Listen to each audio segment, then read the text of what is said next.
Je m'appelle Thomas Buzy, j'ai 19 ans et je suis né dans une famille qui très tôt m'a fait découvrir le Seigneur et la foi chrétienne. J'ai eu une enfance plutôt calme, plutôt tranquille jusqu'au collège. J'étais heureux, même si honnêtement, accompagner mes parents dans une petite église de la Drôme tous les dimanches, ça me plaisait pas plus que ça.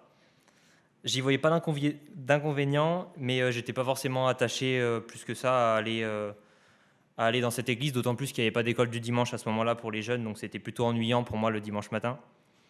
À partir de 6 ans, j'ai aussi commencé des camps chrétiens, même si sur le coup, ils ont eu pas mal de mal à m'attirer. Au final, ça m'a beaucoup apporté par la suite. Et donc voilà, ça s'est déroulé comme ça jusqu'au collège. Au collège, on a changé d'église. Je suis arrivé ici, donc à Casimir-Perrier.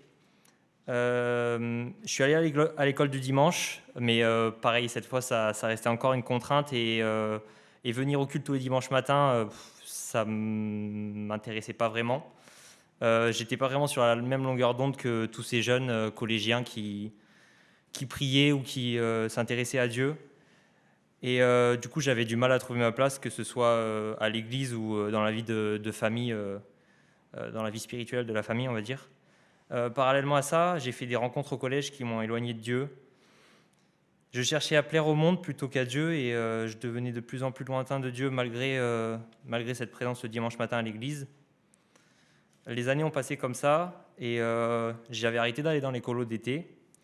J'ai du coup, même si j'ai vécu des moments forts avec le Seigneur dans ma vie au collège, la réalité du monde me rattrapait vite et je me disais chrétien, mais mon comportement ne le reflétait absolument pas. Euh, J'étais plein d'orgueil, j'étais assez égoïste et j'avais un jugement constant envers les autres. Je le savais au fond de moi, ça irritait le Seigneur, mais j'arrivais pas à le mettre à la première place. Et au lycée, les choses ont plutôt empiré parce que je m'étais lancé dans une relation avec une fille. Cette relation m'a forcé à délaisser le Seigneur encore plus et à faire comme en éloigné, à chercher les plaisirs du monde, ce que mes amis à ce moment-là me disaient de faire, plutôt que ce que Dieu me disait de faire. J'étais tombé encore plus dans une forme d'hypocrisie. J'allais à l'église les dimanches matins, mais franchement, voilà, ça ne m'attirait absolument pas. Et j'avais quand même repris les camps chrétiens les étés, mais pourtant, durant l'année, j'avais rien d'un chrétien. J'étais absolument pas heureux et je ne faisais pas plaisir à Dieu. Cette situation a duré jusqu'en terminale. C'était très pesant. J'ai essayé de m'en défaire, de crier à Dieu pour qu'il vienne m'aider sans concrètement vouloir lâcher mes convictions et mes habitudes. J'avais l'impression que Dieu ne me répondait pas à ce moment-là. Et malgré les cris depuis plusieurs années, mon comportement partagé entre les deux côtés, le fait de venir à l'église le dimanche matin et pourtant dans la semaine ne pas du tout avoir un comportement euh, chrétien, on va dire. Ça a fait que je m'enfonçais dans cette hypocrisie et que j'étais vraiment mal dans ma peau. J'ai perdu pas mal de potes à ce moment-là au lycée et je m'entendais pas dans ma famille avec mon frère et ma sœur. À la fin de la terminale, ma relation avec cette fille s'est terminée et là, à ce moment-là, c'était un moment très difficile dans ma vie. J'avais plus rien et je savais même plus ce que je voulais faire après ou où j'en étais avec Dieu. Et du coup, j'ai eu la chance à ce moment-là de rencontrer une personne qui m'a beaucoup aidé, une amie chrétienne qui a été un soutien énorme pour moi. Euh, elle m'a fait redécouvrir le Seigneur, la lecture de la Bible.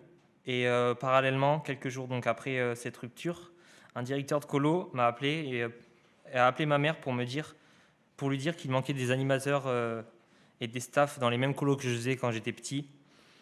Et du coup, je me suis proposé un peu par dépit parce que j'avais plus rien à ce moment-là. Cette personne a accepté que je vienne faire animateur. Et à ce moment-là, ça a été les meilleurs moments de ma vie. J'ai pu vraiment redécouvrir l'amour de Dieu, le message de Dieu et concrètement avoir des discussions profondes sur qu'est-ce qu'était ma vie sans le Seigneur depuis toutes ces années. Parfois jusqu'à 4 heures du matin avec ce directeur. J'ai vidé mon sac et puis repartir sur un nouveau départ. J'ai pu demander pardon à ma sœur à ce moment-là, de toutes les choses de mal que j'avais fait subir et de qui j'étais et que je voulais plus être comme ça. Je savais que c'était un appel du Seigneur pour me dire de venir à lui définitivement et de lui laisser ma vie. J'avais compris ce message, mais je cherchais à être mieux et à être plus présentable, à être plus légitime et à devenir un meilleur chrétien avant de pouvoir accepter pleinement son amour. Du coup, l'année 2019-2020, elle commence et je me retrouve sur Grenoble pour faire mes études. Alors que et voilà, je cherchais toujours à m'améliorer en me disant que je ne méritais pas l'amour de Dieu et qu'il fallait que je sois quelqu'un de mieux avant de devenir un enfant de Dieu. C'est durant ces temps après j'ai demandé à me faire baptiser à ce moment-là parce que je pensais avoir compris alors que pas tout à fait. C'est durant ces temps donc, de préparation au baptême, en novembre dernier, que j'ai enfin pris conscience de ce cadeau de Dieu. J'étais à l'église lors d'un temps de préparation au baptême avec Arnaud, et je me suis écroulé parce que j'ai pris conscience que j'arrivais pas à être quelqu'un de meilleur, que je galérais et que de toute façon, par mes propres forces, j'allais pas y arriver. Et donc voilà, j'allais pas être quelqu'un de meilleur par mes propres forces. J'ai compris que c'était pas en faisant des bonnes œuvres que Dieu allait m'offrir son salut, mais simplement parce qu'il nous aime. Et il y a un verset de la Bible qui le dit bien dans Marc 2, verset 27. C'est Jésus qui parle, il dit « Ce ne sont pas les bien portants qui ont besoin de médecins, mais les malades. Je ne suis pas venu appeler des justes, mais des pécheurs à changer d'attitude. Et moi, je suis totalement pécheur. Donc voilà, c'est pour ça que Dieu, il me demande simplement d'accepter son invitation et de le laisser entrer dans ma vie, et c'est lui qui fera les changements. Donc moi seul, je suis incapable de faire. Dieu a fait cette promesse dans l'évangile de Marc il y a 2000 ans, et aujourd'hui, elle est toujours d'actualité pour moi. Donc c'est en sortant de ce passage où j'ai réellement laissé Dieu prendre ma vie en main. Et à ce moment-là, Dieu a fait beaucoup de choses à partir de fin 2019 et toute l'année 2020. Il a fait en sorte de me bloquer l'accès à d'autres universités pour que je reste sur Grenoble, pour que je puisse m'impliquer dans cette église, pour que j'améliore mes relations avec mon frère et ma sœur, et que je m'implique dans le groupe de jeunes, voilà, et que je commence aussi un groupe de croissance. Donc aujourd'hui, j'ai compris le message de Dieu. Il a envoyé son Fils en tant qu'homme, car il aime sa créature. Il a souffert, il est mort sur la croix, et il est ressuscité pour que mes fautes soient pardonnées. Et j'ai rien besoin de faire de plus pour ça, je dois juste accepter. Et voilà, c'est pour ça que je demande le baptême et que je souhaite l'annoncer à tous que Dieu est mon sauveur et qu'il est vivant.